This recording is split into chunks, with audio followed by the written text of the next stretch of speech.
NEET தேர்வை ரத்து செய்ய வேண்டும் என மத்திய அரசுக்கு முதலமைச்சர் விஜய் கடிதம் எழுதியுள்ளார். நாடு முழுவதும் மே 3ஆம் தேதி நீட் தேர்வு நடைபெற்ற நிலையில் முன்கூட்டியே வினாத்தாள் கசிந்த விவகாரத்தில் நீட் தேர்வு ரத்து செய்யப்படுவதாக தேசிய தேர்வு முகமை அறிவித்தது.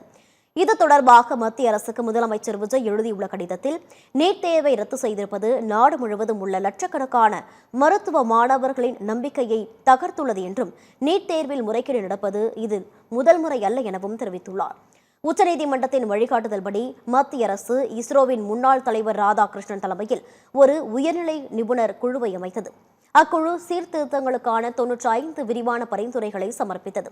அதன் பிறகும் மீண்டும் வினாத்தாள் கசிவு ஏற்பட்டு தேர்வும் ரத்து செய்யப்பட்டுள்ளது. இது ஒரு தேசிய அளவிலான தேர்வில் உள்ள குறைபாடுகளுக்கும் கட்டமைப்பு ரீதியான தவறுகளுக்கும் உறுதியான சான்று என்று முதலமைச்சர் விஜய் குறிப்பிட்டுள்ளார்.